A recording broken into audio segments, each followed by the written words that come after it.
বিয়ের পিড়িতে বসেছে তাকমিনা আক্তার, অন্যদিকে টোকাই ছেলে ইয়াসিনকে দেওয়া হচ্ছে গায়ে হলুদ। আজ তাহার গায়ে হলুদ, কাল তাহার বিয়ে। কিন্তু বিয়ে ইয়াসিন করলো, বাসররাত কার সাথে করবে সেটাই এখন একটি প্রশ্ন। কারণ সেই তাকমিনা আক্তারের এর আগেও রয়েছে অসংখ্য বিয়ে। একে একে ইঁদুরের গর্ত থেকে বেরিয়ে আসছে তার অতীতের প্রাক্তন স্বামীরা, যারা দাবি করছে তাকরিমের সাথে তাদের সম্পর্ক শেষ হওয়ার পর তিনি অসংখ্য ছেলেদের সাথে সম্পর্কে মেতে উঠেছিলেন। এছাড়াও নাকি তাকরিম ছিল একজন ব্যবসায়ী। সেই সকল দাবিকৃত স্বামীরা এই সকল অভিযোগগুলোই দিচ্ছিল তাকরিম নামে সেই মেয়েটির বিরুদ্ধে, যাকে আপনারা সুন্দরী তরুণী বা কোটিপতির মেয়ে হিসেবে সোশ্যাল মিডিয়া ইতিমধ্যে ভাইরাল করে দিয়েছেন। এছাড়াও তার অতীতের সংসারে রয়েছে সন্তান, যে সকল সন্তান স্বামীদেরকে ফেলে এসেই একজন টোকাই ছেলেকেই সিলেক্ট করাই ছিল তাকরিমের ভাইরাল হওয়ার মূল উদ্দেশ্য। টোকাই ছেলেকে বিয়ে করতে এসেছে এক সুন্দরী তরুণী। তথাকথিত কিছু কন্টেন্ট ক্রিয়েটররা সামাজিক যোগাযোগ মাধ্যমে তেমনই কিছু ভিডিও ছড়িয়ে দিয়েছিল, যেই সকল ভিডিওগুলো ইতিমধ্যেই আলোড়ন সৃষ্টি করেছে। সবাই মনে একজন মানুষ,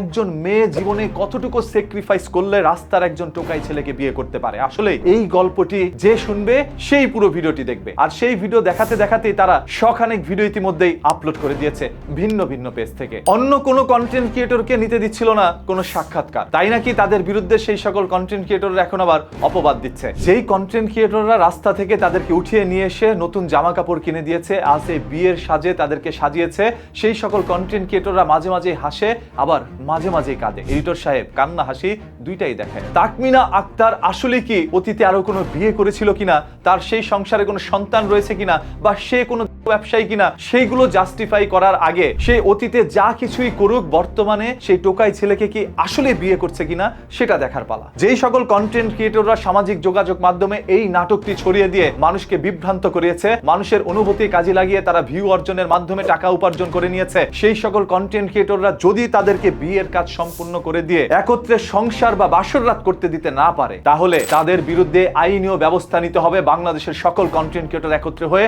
জনগণকে সাথে নিয়ে। আদারওয়াইজ এই সকল কন্টেন্ট ক্রিয়েটরের আবির্ভাব হবে এই সোশ্যাল মিডিয়ায়। একটা সময় এই সোশ্যাল মিডিয়াকে মানুষ গুজবের পল্লী হিসেবে জানবে। মানুষ ধরেই নিবে ফেসবুকের কন্টেন্ট যারা বানায় তারা সবাই মিথ্যা কথা বলে, ইউটিউবে যারা কন্টেন্ট বানায় সবাই মিথ্যা কথা বলে। আসুন সেই মিথ্যা থেকে সত্য প্রকাশের জন্য সত্যের উন্মোচন ঘটাই। যে যার যার জায়গা থেকে এই বিষয়ের সত্যতা জানার জন্য প্রয়োজনে ঘটনাস্থলে যান, সেই মেয়ের কাছ থেকে তথ্য জেনে আসুন। আর ইয়াসিন কি তার সাথে বাসররাত করতে পেরেছিল কিনা সেটাও একটু জেনে আসুন, নাকি বিয়ে করবে ইয়াসিন আর বাসররাত করবে অন্য কেউ, সেটাই জানার পালা। এই ধরনের সকল তথ্য জানতে পেজটাকে এখনই ফলো করে রাখেন, কারণ কথা দিচ্ছি চেটে নয় খেটেই বড় হব বাবা।